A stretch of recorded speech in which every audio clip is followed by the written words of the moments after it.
उत्तर प्रदेश शासन में मेरे सहयोगी मंत्री डॉक्टर महेंद्र सिंह जी, मनकामेश्वर मंदिर के महंत जयगिरी जी, माननीय सांसद बाराबंकी सुपेंद्र रावत जी, माननीय विधायक श्रीमती जयदेव जी, अनुसूचित जाति जनजाति वित्तीय विकास निगम के अध्यक्ष श्री लालजी प्रसाद निर्मल जी, आज के इस कार्यक्रम में उपस्थित लखनऊ के विभिन्न संगठनों से जुड़े हुए सभी पदाधिकारीगण और उपस्थित भाइयों बहनों,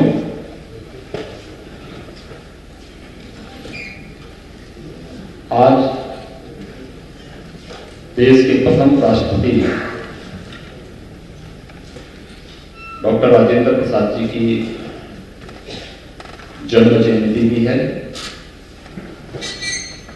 भारत के महान क्रांतिकारी श्री खुदीराम बोस जी के साथ भी आज की तिथि जुड़ती है। देश के अनेक घटनाओं का साक्षी बना हुआ यह दिवस आज लखनऊ में भी एक महत्वपूर्ण आयोजन के साथ जुड़ रहा है। अपने पुत्र श्री आकाश किशोर की नशा की लत से मौत के फलस्वरूप समाज में किसी भी अन्य परिवार के साथ इस प्रकार की घटना न घटित हो, इसे ध्यान में रख करके जागरूक नागरिक के रूप में, जागरूक जनप्रतिनिधि के रूप में श्री कौशल किशोर जी ने आज का आयोजन किया है। मैं इसके लिए उन्हें हृदय से धन्यवाद देता हूं।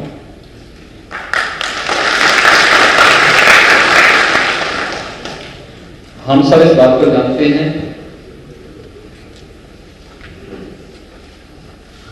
कि भारत के अंदर जीवन को प्राचीन काल में 4 आश्रम पद्धति के साथ जोड़ा गया था। उसके लिए कुछ नियम बनाए गए थे, कुछ मूल्य निर्धारित किए गए थे, कुछ आदर्श स्थापित किए गए थे। धर्म, अर्थ, काम और मोक्ष की इस व्यवस्था के साथ ब्रह्मचर्य आश्रम, गृहस्थ आश्रम, वानप्रस्थ आश्रम और संन्यास आश्रम की व्यवस्था भारत की परंपरा में थी। हर एक नागरिक के लिए इसका अनुसरण करना उचित आवश्यक था। व्यक्ति उसके अनुसार उस आश्रम के अनुसार आचरण करता था और उसके अनुसार व्यवस्था का संचालन करता था। सर्वत्र सदाचार था, लोगों में खुशहाली थी। समय के लोग नई व्यवस्था के साथ आए। अलग अलग कालखंडों में अलग अलग व्यवस्थाएं हावी होती गई, लेकिन एक जो चिंता का विषय आज भी हम सबके सामने है और वह मन के बात में आदरणीय प्रधानमंत्री जी ने भी इस पर चिंता व्यक्त की थी कि नशा किस प्रकार से युवा पीढ़ी को निकल रहा है। एक दार्शनिक ने कहा था कि अगर किसी देश के भविष्य को देखना है तो उस देश के युवा पीढ़ी के आचरण, उनके कृतित्व से देश के भविष्य का अंदाजा लगाया जा सकता है। युवाओं के अंदर किस प्रकार का भाव है, वह उस समाज और उस राष्ट्र के भविष्य को स्पष्ट कर देगा। नशा करने वाला युवक या नशा करने वाला परिवार न केवल अपनी क्षति करता है बल्कि समाज और राष्ट्र की भी अपूर्णीय क्षति होती है। और इस दृष्टि से इस कार्यक्रम को जागरूकता के तहत आगे बढ़ाना चाहिए। स्वतःस्फूर्त भाव के साथ लोगों के अंदर ये भाव पैदा हो। हमें इसके साथ समाज के हर जागरूक नागरिक का यह दायित्व बनता है कि इसके साथ जुड़े और इस कार्यक्रम को सफल बनाने में अपना योगदान दें।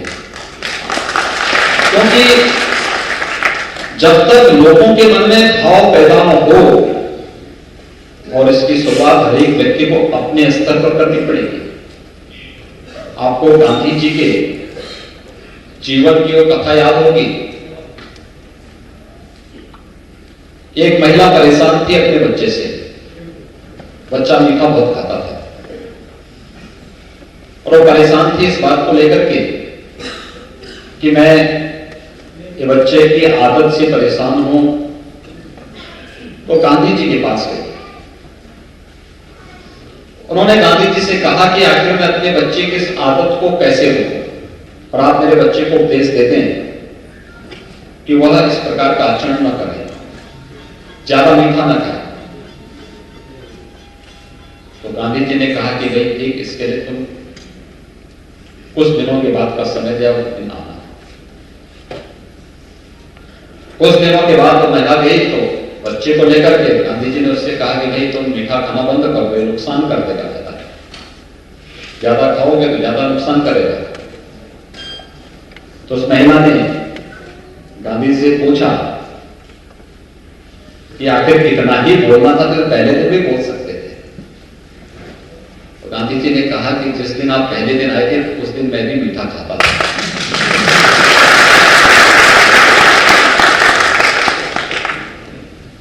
और मैं जानता था ये मीठा नुकसानदायक है, इसलिए मैं जब किसी को उपदेश दूं तो यह आवश्यक है कि मैं पहले स्वयं मीठा खाना बंद करूं। और जब उन्होंने स्वयं मीठा खाना बंद कर दिया, स्वयं इसका अभ्यास किया कि अब मेरी आदत नहीं है, तो उन्होंने फिर उस बच्चे को जो उपदेश दिया वो उस बच्चे पर प्रभावी हुआ। और यही नशा के खिलाफ इस अभियान के साथ भी होना चाहिए। इस अभियान के साथ यही होना चाहिए। हर एक व्यक्ति इसके साथ संकल्पित हो। ना हम स्वयं नशा करेंगे, ना हम अपने परिवार में नशा होने देंगे, और न ही हम किसी अन्य को भी नशा करने देंगे। इसके लिए जागरूकता।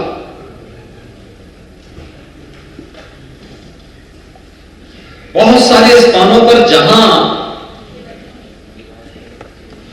नशे के आदि एक पीढ़ी बनी है, पीढ़ी की पीढ़ी समाप्त हो गई।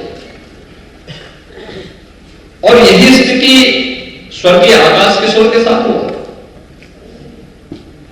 वे आज हमारे बीच में नहीं, लेकिन अन्य किसी परिवार में कोई आकाश किशोर न बनने पाए, उस प्रकार की त्रासदी न होने पाए। इसके लिए आवश्यक है हम जागरूकता के कार्यक्रम को आगे बढ़ाएं, और इस स्वतःस्फूर्त भाव के साथ होना चाहिए। मंडली बना करके हर मोहल्ले में, हर वार्ड में, हर गांव में। याद रखना, कोई भी आंदोलन जब हिंसक रूप लेता है तो आंदोलन अपना वजूद खो देता है। जागरूकता लोकतंत्र की सबसे बड़ी ताकत है, और जागरूकता के माध्यम से लोगों को अवगत कराना। नशा खतरनाक है, यह व्यक्ति को खोखला बना देता है, व्यक्ति के विवेक को शून्य कर देता है, उसकी बुद्धि को भ्रष्ट बना देता है, और एक समय के बाद एक विवेकहीन व्यक्ति अपना स्वत्व खो देता है, और फिर एक समय के बाद वह स्वयं भी उसका शिकार हो जाता है। शुरू में व्यक्ति जब नशा करता है तो नशा व्यक्ति करता है, लेकिन एक समय के बाद वह नशा व्यक्ति की पूरे सत्व को, पूरी ताकत को अपने ओर खींच करके उसे नष्ट कर देता है। और इस प्रकार की जागरूकता जब हम लोग करेंगे तो लोगों के मन में तब एक भाव पैदा होगा। हमें लोगों को बताना पड़ेगा। पहले चरण में जहां तहां स्नैक जो बिक रहा है, जहां तहां किसी भी प्रकार की नशा की उन चीजों के बारे में लोगों को अवगत कराना, कहीं पर इस प्रकार का कार्य हो रहा है तो उन बुरी चीजों के बारे में समाज को अलर्ट करना और फिर प्रशासन और शासन को इसके बारे में अवगत कराना। क्योंकि हर एक जनपद में मद्य निषेध के जिलाधिकारी की अध्यक्षता में एक कमेटी और कमेटी समय समय पर इन चीजों को देखती है। हम लोग अगर इसके बारे में स्थानीय स्तर की कमेटियों को बना करके लोगों की जिम्मेदारी ही इसके ऊपर दे देंगे। आप देखना जो चीजें इन्होंने कही कौशल किशोर जी ने, वो स्वतः स्फूर्त भाव के साथ अपने आप होता जाएगा, अपने आप बंद होता जाएगा और एक समय के बाद ये हमेशा के लिए नशा मुक्त एक समाज जब बनेगा तो वहां से निकले हुए नागरिक स्वयं ही अपने विवेक से, अपनी बुद्धि से, अपने शौर्य से, अपने पराक्रम से समाज को एक नई दिशा देते हुए दिखाई देते हैं। और यही तो सारे यही अभियान चलाना है और इसी अभियान को आगे बढ़ाने के लिए आज हम सब यहां पर आए हैं। प्रदेश के अंदर हर एक जनपद में नशा मुक्ति केंद्र स्थापित करने के लिए शासन ने पहले से ही कहा है। इसमें विशेषज्ञ डॉक्टर होते हैं, इससे संबंधित काउंसलर होते हैं, उनका दायित्व ही होता है कि नशा के आदि लोगों को काउंसलिंग कर सके, फिर उनको इस से मुक्त होने की दिशा में आगे बढ़ा सके।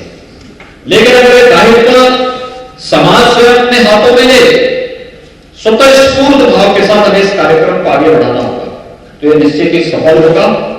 मैं इस पूरे कार्यक्रम के प्रति अपनी शुभकामनाएं देता हूं। कौशल किशोर जी ने एक अच्छा अभियान हाथों में लिया है, लेकिन एक स्थानीय स्तर पर जागरूकता के माध्यम से इस कार्यक्रम को करना चाहिए। व्यापक जागरूकता के साथ इस कार्यक्रम को अगर हम आगे बढ़ाएंगे तो कार्यक्रम सफल होगा। इस विश्वास के साथ इस पूरे कार्यक्रम के प्रति मैं अपनी शुभकामनाएं देता हूं और मैं चाहूंगा कि आज जो संकल्प दोहराया जाना है, इस संकल्प के साथ आप सभी खड़े हो जाएंगे मेरे साथ इस संकल्प को दोहराएंगे। जब मैं बोलूंगा तो उसमें आप अपना नाम लेंगे और उसके बाद जो मैं बोलूंगा उसके साथ आपको उसको दोहरा लेंगे, ठीक है। मैं ईश्वर को साक्षी मानकर यह संकल्प लेता हूं कि मैं अपने पूरे जीवन में कभी भी किसी भी प्रकार के नशे का सेवन नहीं करूंगा। नशा मुक्त समाज बनाने के लिए एवं नई पीढ़ी को नशे से दूर करने के लिए प्रत्येक महीने एक व्यक्ति को इस आंदोलन के साथ जोड़ करके इस संकल्प को आगे बढ़ाऊंगा। मैं यह भी संकल्प करता हूं कि समाज हित व राष्ट्र हित में अपनी आखिरी सांस तक नई पीढ़ी को नशे के हर प्रकार के दुर्व्यसनों से बचाने के लिए प्रयास करूंगा। भारत माता की जय।